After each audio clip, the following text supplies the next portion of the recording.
পিতা মাতা ভগতে শিৱ ভগতক ভজলে গুছে কৰ্ম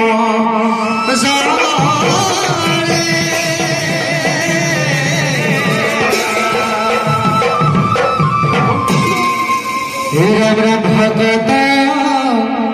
দেখি আদৰিয়া দিবা সদৰি ধৰাখন দিবা ও বৎসৰাৰ মূৰতে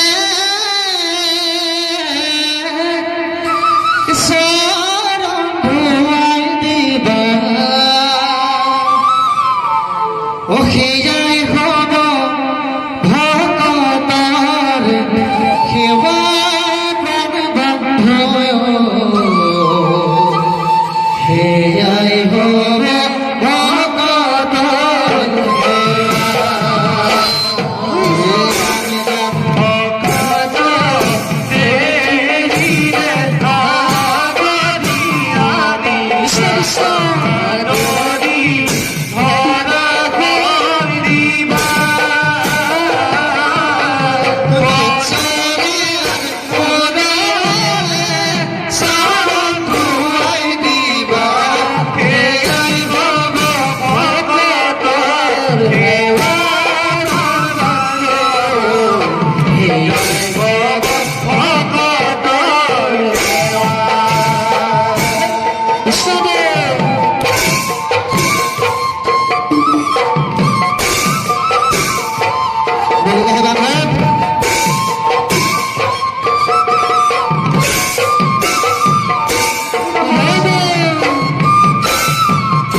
ভগবান বুঝিলে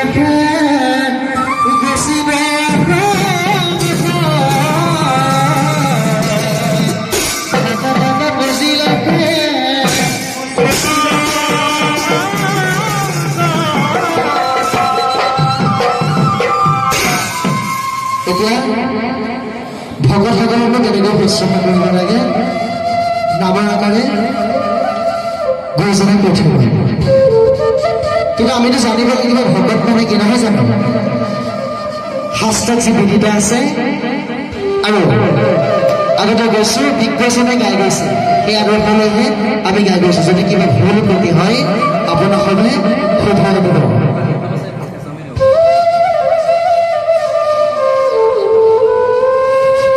হে ৰাম ৰাম ভয় খে ভগৱান কয় খে কৃষ্ণ কৃষ্ণ তই খেতন ত্যাগ কৃষ্ণৰ নামত এই অৰ্থটি পুনৰবাৰ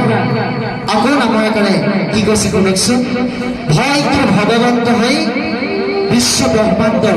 ভক্তসকলৰ দুখ মোচন কৰে অৰ্থাৎ পাপ নিৰ্মূল কৰে আৰু কয়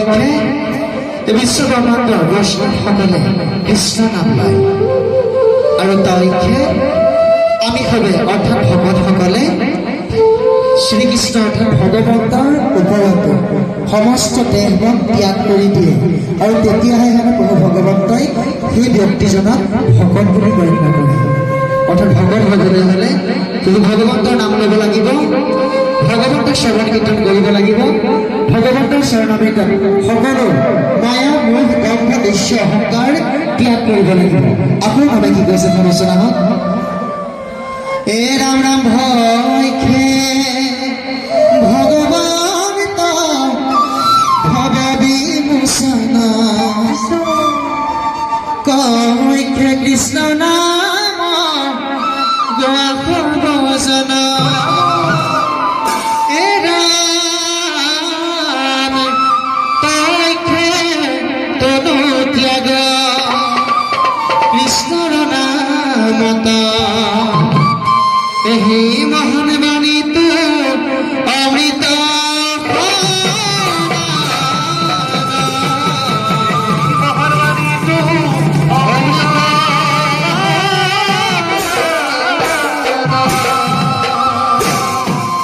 ভগতৰ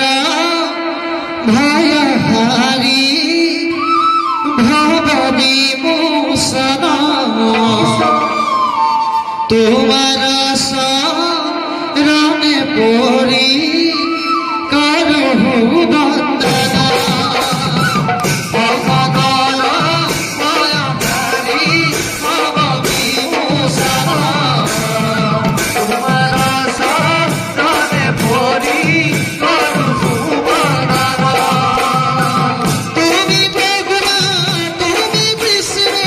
তুমি ব্ৰহ্মা তুমি বিষ্ণু তুমি ভগৱান তুমি কৃষ্ণ তুমি ব্ৰহ্মা তুমি বিষ্ণু তুমি মহেশ্বৰ তুমি মহেশ্বৰ সৰসৰ জগতৰ সৰসৰ জগতৰ তুমি হে ঈশ্বৰ তুমি হে ঈশ্বৰ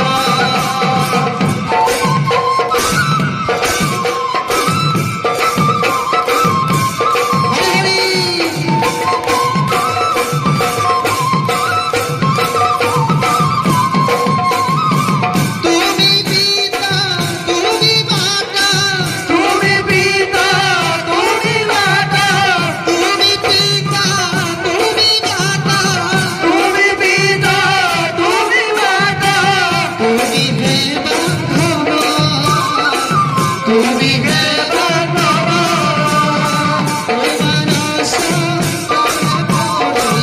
তোমাৰ শৰণে পৰি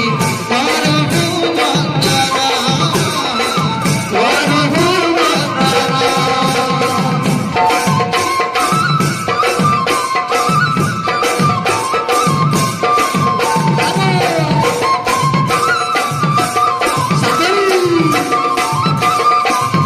হে ৰাম তুমি নিদ্ৰা